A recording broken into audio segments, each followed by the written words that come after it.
Good morning friends. आज की worksheet में करेंगे basic proportionality theorem BPT. Worksheet number 25 है, मैथमेटिक्स क्लास 10th।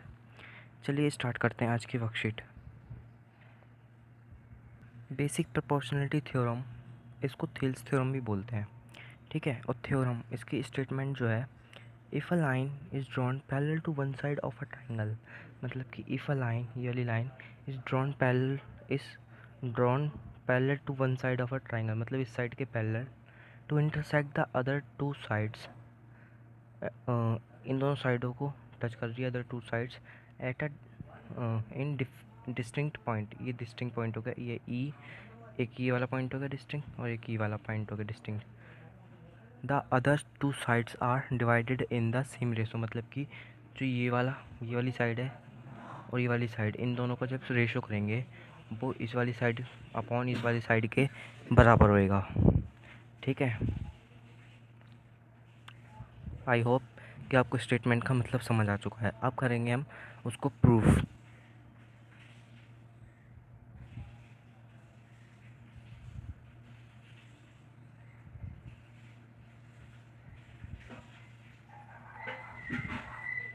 ये देखिए, हमें गिवन है एक ट्राइंगल ए बी सी, ये लिख देंगे given triangle A B C and D E parallel to B C, मतलब ये है D E is parallel to B C. उसके बाद प्रूफ में लिखेंगे, मतलब जो हमें टू प्रूफ करना है वो हमें यही प्रूफ करना है, A D upon D B.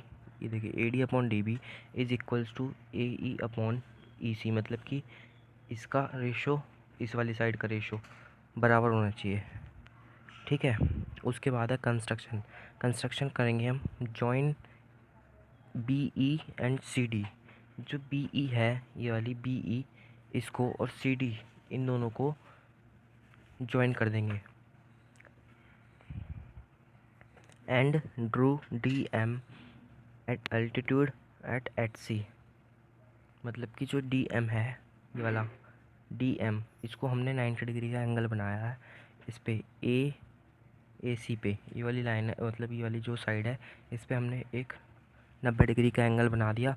इसी तरह इस साइड पे बना दिया, इस ये वाली लाइन है जो ए बी पे बना दिया हमने ए ई, ये वाला, ठीक है। उसके बाद प्रूफ में आएंगे।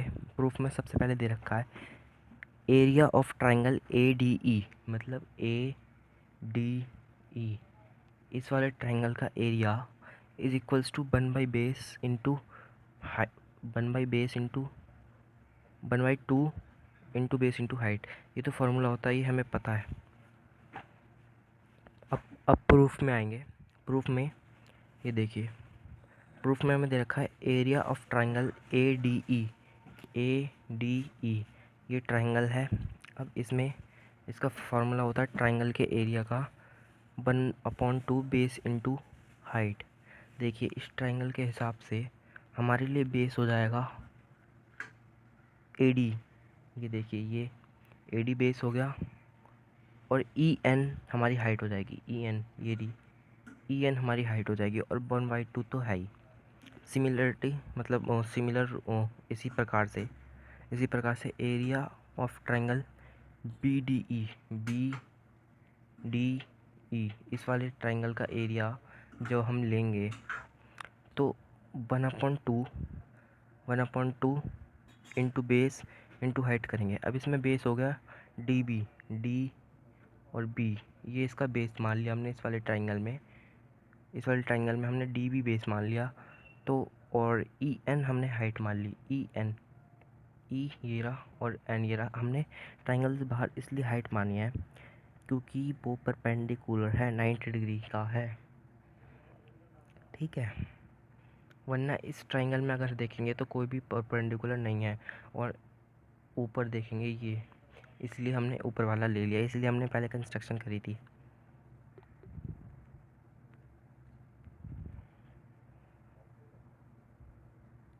चलिए अब देखते हैं। अब करेंगे हम area of triangle A D ई बटा बी डी ई, इन दोनों को अपॉन में रख देंगे। तो ए डी ई का आया था हमारा ये आंसर, और बी डी ई का आया था ये। तो इन दोनों को जब हम अपॉन में रखेंगे तो हमें ई एन से ई एन कट जाएगा ऊपर नीचे, और ये बचेगा 1/2 से 1/2 कट जाएगा, यही बचेगा AD/DB। तो ये बचा AD/DB। अब देखेंगे एरिया ऑफ ट्राइंगल ADE/DEC।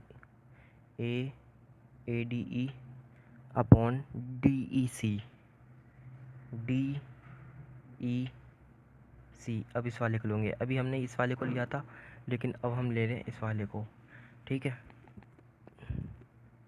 इस वाले को अपॉन में ये वाला।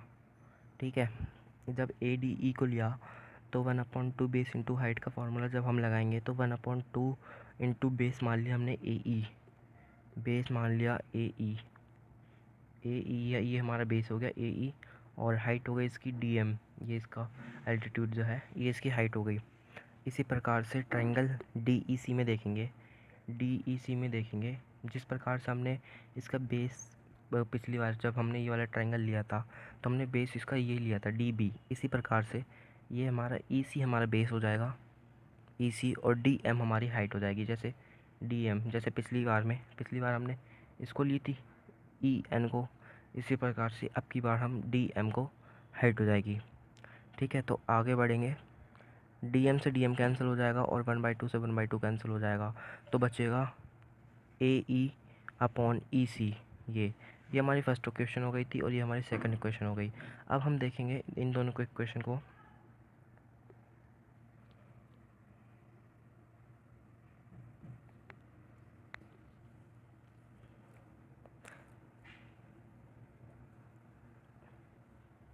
अच्छा, एक चीज़ और इसमें है, हियर ट्रायंगल BDE और ट्रायंगल DEC मतलब ये वाला ट्रायंगल और ये वाला, मतलब जो कलर ट्रायंगल है, ये वाला ट्रायंगल और एक वाला ट्रायंगल। अब ये एक चीज़ देखोगे आप कि are on the same base DE, ये दोनों एक ही बेस पे हैं DE पे। ये D is the same base for the both triangles and between the same parallel BC and DE। और देखिए सेम पैरेलल भी है, ये हमको गिवन थी, ये इसके पैरेलल थी है, और ये जो ट्रायंगल है ये इसी बेस पे है, इस वाले बेस पे है, और ये वाला ट्रायंगल भी इसी बेस पे है। तो इसका मतलब क्या हुआ कि हमने एक बार थ्योरम पढ़ी थी क्लास 9th में कि triangle on the same base and between same parallels are equal in area. तो इसका मतलब क्या हो जाएगा कि triangle area of triangle BDE is equals to area of triangle DEC, मतलब इन दोनों का आपस में एरिया इक्वल हो जाएगा। इसीलिए, और इसको लिख देंगे हम इक्वेशन नंबर 3। ये होगी इक्वेशन नंबर 3, ये थी हमारी इक्वेशन नंबर 1, ये थी हमारी इक्वेशन नंबर 2। उसके बाद देयरफॉर, इसलिए फ्रॉम इक्वेशन 1, 2 एंड 3 ये लिखनी, ये वाली सबसे लास्ट वाली लाइन बहुत ज़रूरी है लिखनी। पूरी थ्योरम में कोई भी पार्ट नहीं छूटेगा इसका, हर एक चीज़, हर एक शब्द लिखना है इसका आपको। थ्योरम में 5 मार्क्स की आती थी हमारे टाइम पे। From equation 1, 2 and 3 we have AD/DB is equals to AE/EC.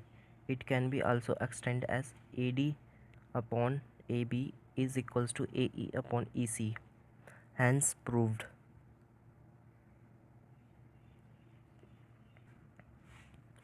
अब हम देखेंगे कन्वर्स ऑफ BPT। इसकी कन्वर्स देखेंगे। इसमें कन्वर्स में वही है कि मतलब अगर हमको ये दे रखा है AD/DB, मतलब जैसे पिछले वाला एंगल था, ट्रायंगल था, उसमें AD/DB ये दे रखा है AD/DB, और उसके इक्वल्स टू में दे रखा है AE/EC। ये वाली लाइन है AE और EC वाली लाइन है। मतलब कि जब ये ऐसे होंगे, मतलब जो PPT थ्योरम में हमने अभी प्रूफ करके निकाला था, अगर वही हमको दे दिया जाए तो क्या होगा, तो ये दोनों लाइनें आपस में पैरेलल होंगी। ये BPT थ्योरम की कन्वर्स बताती है। ये वाली line DE parallel to BC जो हमको पिछले BPT में गिवन था, अब वही हमको प्रूफ हो गया है, मतलब निकाल लिया हमने, कन्वर्स में वही निकाला गया है। नेक्स्ट क्वेश्चन पे चलते हैं। In the given figure find the value of x which will make DE parallel to BC। में हमें x का मान निकालना है। x मतलब ये रहा, एक x ये रहा, और 3x, और ये x+3 3x मतलब जितने भी इसमें x दिए हों उन सब की वैल्यू फाइंड करनी है। ठीक है, जितने भी एक्स दिए होंगे सबकी वैल्यू एक ही आने वाली है। तो चलिए स्टार्ट करते हैं। अब इसमें हम देखेंगे कि ये ट्राइंगल में हमको गिवन दे रखा है कि डी ई ये बी सी के पैरेलल है, ये हमको गिवन है। तो हम एक थ्योरम लगा सकते हैं जो हमने पढ़ी है कि A D upon D B is equals to A E upon में E C, A D upon में D B is equals to A E upon में ई सी। ये बी पी टी थ्योरम से हम लगा सकते हैं, by B P T theorem. तो ये इसके बाद ये इसको क्वेश्चन में निकाल के इसकी वैल्यू पुट करके एक्स की वैल्यू 2 आएगी। अगर कैसे आएगी अभी मैं समझाता हूँ। ये देखिए दोस्तों, ये था हमारा एक्स अपॉन 3x+4, यही इक्वेशन थी वहाँ पे, और x+3 अपॉन में 3x+19 ये इक्वेशन थी। अब इसको सॉल्व करना है कैसे, कुछ स्टूडेंट्स को प्रॉब्लम होती है। तो मैं आपको बता दूं कि सब ऐसे इक्वेशंस में हमें क्रॉस मल्टीप्लिकेशन करना होता है। क्रॉस मल्टीप्लिकेशन का मतलब ये होता है कि इस वाली को इससे गुणा करना होता है और इस वाली को इससे गुणा करना होता है। तो चलिए करते हैं, ऐसे ही हम लिख लेते हैं अब x इंटू 3x+19, और इधर लिख लेंगे हम x+3 इंटू, ब्रैकेट का मतलब इंटू ही होता है, 3x+4। इसके बाद नेक्स्ट स्टेप में करेंगे, इस x को इससे इंटू कर देंगे और इस x को इससे इंटू कर देंगे, तो आएगा 3x² प्लस में 19x।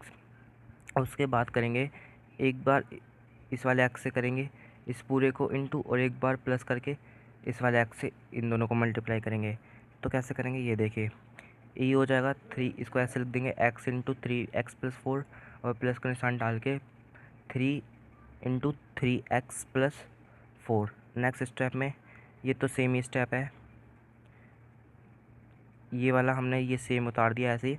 इस वाले में देखते हैं, 3 को इससे इंटू करेंगे तो 3x² plus 4 plus 3 into 3 9x plus 4 into 3 12। उसके बाद ये देखिए हमें दोनों साइड एक चीज़ कॉमन मिली, 3x इधर भी है और 3x इधर भी है, तो 3x आपस में हमने कैंसिल कर दिया। उसके बाद 19x माइनस ये 19x बचेगा इधर, जब इसको कैंसिल कर देंगे तो जो ये माइनस का ये प्लस का है 4x, तो इसको यहाँ पे लेंगे माइनस का 4x हो जाएगा, और प्लस का 9x है इसको यहाँ पे लेंगे तो माइनस का 9x हो जाएगा।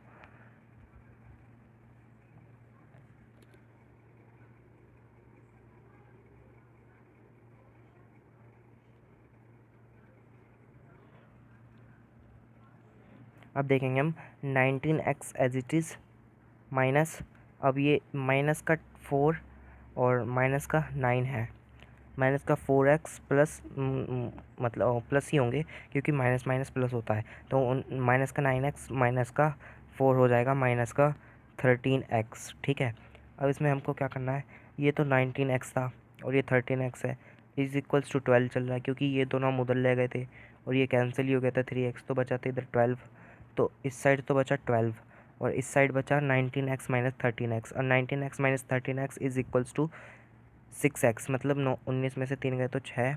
अब ये 12x और x की वैल्यू करेंगे तो ये बटा में हो जाएगी इनटू में, इधर 12/16, तो हैंस x की वैल्यू आ जाएगी 2। और हमें x की वैल्यू निकालने के लिए कहा था, तो हमने x की वैल्यू फाइंड कर लिया है। अब चलते हैं एग्जाम्पल नंबर 2 के ऊपर, ये भी बहुत ईजी सा है।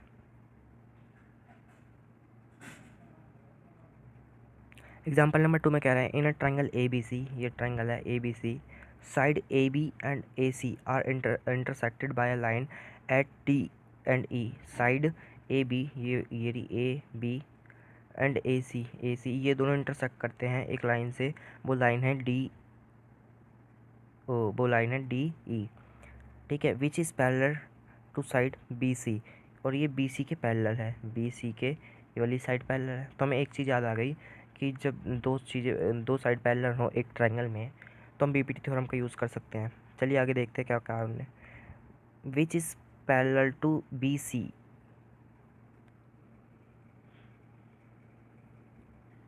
एंड उसके बाद कहा है, मतलब कि जो ये लाइन है डी ई ये इसके पैरेलल है। उसके बाद कहा है देन प्रूफ डैट, हमें प्रूफ करना है कि ए डी अपॉन में A B, A D upon में ए बी, ये ए ई अपॉन में ई सी इज इक्वल होंगे। मतलब कि ये वही कह रहा है, बीपीटी थ्योरम ही कह रहा है, बिल्कुल सेम एज इट इज़ वही वही लगेगी। ये देखिए हमें गिवन है D E parallel to E B C. Okay, so ये हमें हो गया, मतलब ये हमारा हो गया बीपीटी से, बीपीटी से ये हो गया, क्या हो गया, ए डी अपॉन में डी बी, ये रहा ए डी अपॉन में डी बी और ए ई अपॉन में ई सी। ये तो हमारा बीपीटी से हो गया। अब हमने इंटरचेंजिंग द रेशोज़ का मतलब है कि जो ये ऊपर कर देंगे और ऊपर वाला नीचे कर देंगे, मतलब कि इन्होंने ऐसा करा कि जो ए डी ऊपर था इसको नीचे कर दिया है, ये देखिए, और डी बी था ऊपर नीचे था, इसको ऊपर कर दिया, ऐसे ही इस वाले रेशो में कर दिया। तो ऐसा रेशो करने के बाद हम इसमें +1 कर देंगे। +1 करने का मतलब है कि जब इसको ए डी इंटू 1 करेंगे तो A D D B plus A D हो जाएगा इस तरह से, और इसी तरह से इसमें +1 करेंगे तो ई सी प्लस ए ई हो जाएगा। ये जैसे हम फ्रैक्शन करते हैं ना, 4 और इधर लिख देंगे 3 + 1, इसका मतलब इज इक्वल्स टू हो जाएंगी 4 + 3 1 ज़ा 3 अपॉन में 3 हो जाएगा। तो ऐसे ही इसमें करा गया है। तो उसके बाद ये देखिए, उसके बाद D B plus A D, D B ये वाली साइड प्लस ए डी, ये दोनों साइड मिलके पूरी साइड बन गई ए बी, ठीक है, ए बी। उसके बाद है ए डी अपॉन में नीचे लिखा है तो इसको एज इट इज़ लिख देंगे। उसके बाद है ई सी प्लस ए ई, ई सी प्लस ए ई, इन दोनों को प्लस करेंगे तो बन जाएगी हमारी ए सी। ओके, और इसको अब लास्ट में इंटरचेंजिंग द रेशोज़ कर देंगे, इनके रेशोज़ वैसे ही बदल देंगे जैसे हमने पहले करे थे, और तो हो जाएगा हमारा ए डी अपॉन में D B is equals to A E upon में ए सी। इसके बाद में लिख देंगे hence proved. Try yourself में हमें आज के 2 क्वेश्चन दिए गए हैं। ये क्वेश्चन नंबर 1 करने से पहले मैं आपको क्वेश्चन नंबर 2 बताता हूँ। State and proof Thales theorem, basic proportional theorem, इसको बेसिक प्रोपोर्शनल थ्योरम भी बोलते हैं, थेल्स थ्योरम भी बोलते हैं और बीपीटी भी बोलते हैं। ये पूरा लिख देना है हमें बीपीटी में, एक भी शब्द नहीं छोड़ना इसमें। ये ही हमारी बीपीटी है, state and proof BPT.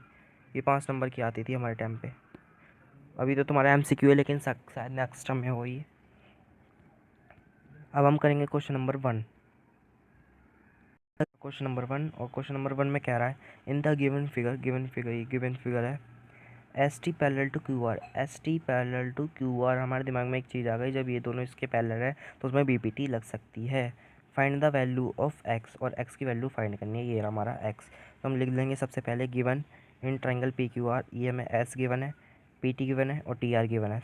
S Q given है 7.2 और पी टी गिवन है 1.8 और टी आर गिवन है 5.4 सेंटीमीटर है सारे। और हमें टू फाइंड करना है P S is equals to, जो ये हमारा पी एस है ये एक्स के बराबर है और एक्स की वैल्यू फाइंड करनी है। तो बाय बेसिक प्रोपोर्शनली थ्योरम से हम करवाएंगे पी एस अपॉन में S Q is equals to T P T upon में टी आर। तो इसकी वैल्यू हम पुट कर देंगे, पी एस की वैल्यू और एस क्यू की वैल्यू भी हमें गिवन है, पी टी की वैल्यू भी गिवन है और टी आर की वैल्यू भी गिवन है। अब हमने जैसे पिछले एग्जांपल में करा था, हमने क्रॉस मल्टीप्लिकेशन करी थी, ऐसे ही हम इसमें भी क्रॉस मल्टीप्लिकेशन करने वाले हैं।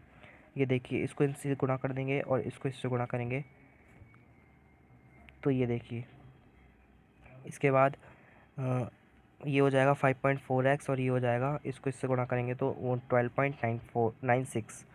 उसके बाद x की वैल्यू फाइंड करने के लिए x को इधर ही छोड़ देंगे और 5.4 को उधर अपॉन में लेके जाएंगे, तो जब इसको इससे डिवाइड करेंगे तो हमारा आंसर आएगा 2.4। इसके बाद लिख देंगे hence P C is equals to x centimetre is equals to 2.4 centimetre. Thank you guys, अगर आपको हमारी वीडियो अच्छी लगी हो तो लाइक करें, सब्सक्राइब करें और नोटिफिकेशन ऑन कर लें ताकि आगे आने वाली वीडियोज़ के नोटिफिकेशन आपको जल्दी से जल्दी मिलते रहें। थैंक यू, मिलते हैं नेक्स्ट वीडियो में।